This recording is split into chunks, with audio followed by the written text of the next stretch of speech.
Baik, perkenalkan nama saya Desandre Marduar Sitanggang dari kelas Sastra Inggris Stambuk 2021 C dengan nomor induk mahasiswa 221 322 0037. Pada kesempatan kali ini saya akan menjelaskan tentang bahasa baku dan bahasa tidak baku dengan tujuan untuk memenuhi ujian tengah semester pada mata kuliah Bahasa Indonesia dengan dosen pengampu Ibu Salma. Baik, saya akan memulai. Yang pertama, ada pengertian bahasa baku beserta contohnya. Bahasa baku adalah penggunaan bahasa yang sesuai dengan kaidah berbahasa Indonesia yang sudah ditentukan. Pada umumnya, bahasa baku digunakan dalam acara resmi, baik penyampaian lisan maupun tulisan. Contoh acara resminya mungkin seperti rapat-rapat pada presidenan atau pemerintahan, dan contoh lainnya itu saat situasi pembelajaran di kelas pada saat kuliah. Dan contoh kata bahasa baku ada antre, baterai, bus, cabai, dan desain. Itu pengertian bahasa baku beserta contohnya. Kedua, ada pengertian bahasa tidak baku beserta contohnya. Bahasa non-baku adalah bahasa yang digunakan dalam berbicara dan menulis yang berbeda pelafalan, tata bahasa, dan kosakata dari bahasa baku atau suatu bahasa. Menurut Richard, John, dan Heidi dalam Barus 2014 halaman 7. Contoh kata baku itu ada bis, cabe, gizi, dekoratif, dan abjad. Kita bisa lihat dari huruf-hurufnya sangat tidak sesuai dengan yang kata-kata baku pada slide sebelumnya. Terus ciri-ciri kata baku dan kata tidak baku. Yang pertama, ciri-ciri kata baku. Bentuknya tetap dan tidak mudah berubah. Jadi tidak berpengaruh. Yang kedua, ada tidak terpengaruh bahasa asing atau daerah. Yang ketiga, penggunaan sesuai konteks dalam kalimat.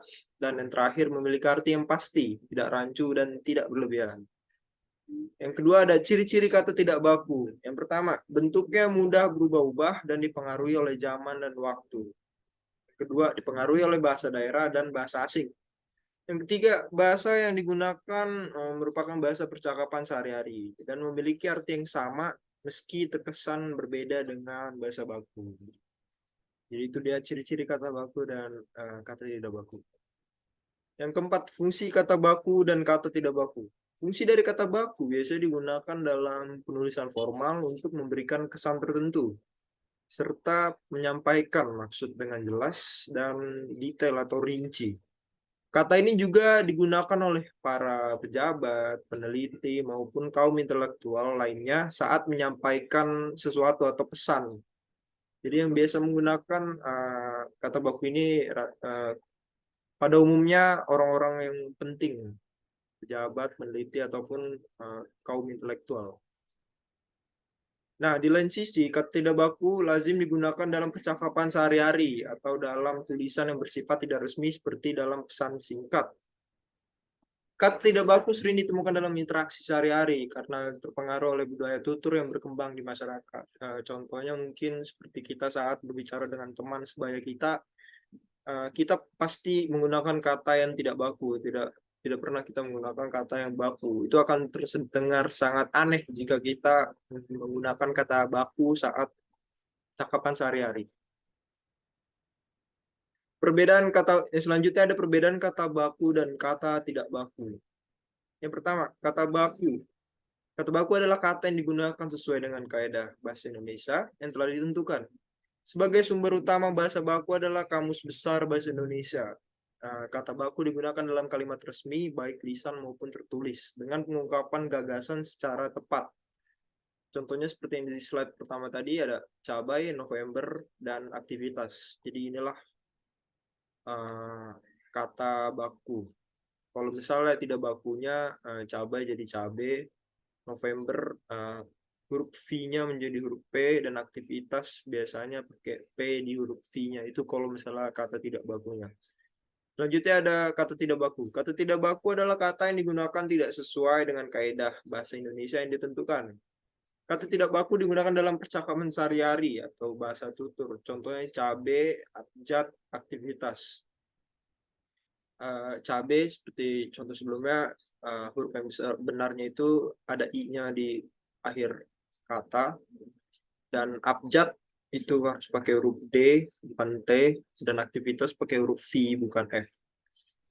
Nah, untuk penjelasan kata baku ini kan dijelaskan bahwa sumber utamanya adalah Kamus Besar Bahasa Indonesia. Namun, kita tahu bahwa bahasa sangat berkembang.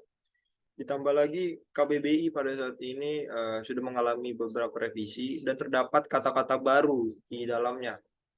Nah, apakah kata baru tersebut bisa dikatakan sebagai kata yang baku? Jawabannya belum tentu, karena suatu kata bisa dikatakan baku itu tergantung dari konteksnya. Misalnya kata yang baru yang saya ketahui yang masuk ke KBBI itu ada kata seperti eh, kata-kata pada zaman sekarang yang sering digunakan.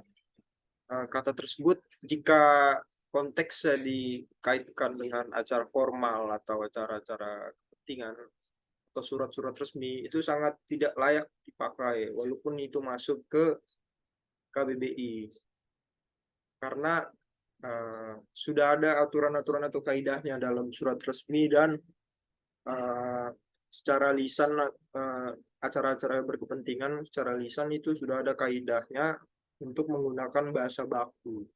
Jadi kata yang masuk ke KBBI belum tentu bisa diklasifikasikan sebagai kata yang baku. Dan untuk penggunaannya sudah jelas, jika kita ingin menggunakan kata tidak baku boleh-boleh saja, cuman harus tergantung konteks. Jadi kalau misalnya di percakapan sehari-hari ya kita pasti menggunakan bahasa tidak baku agar kita lebih cair suasananya. Karena kalau bahasa baku terkesan kaku, jadi tidak enak mengobrol. Jadi itulah penjelasan dari saya mengenai bahasa baku dan tidak baku.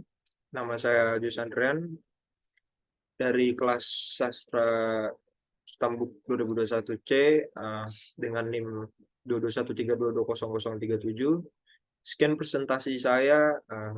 Mohon jika ada kata yang salah mohon dimaafkan. Terima kasih atas perhatiannya.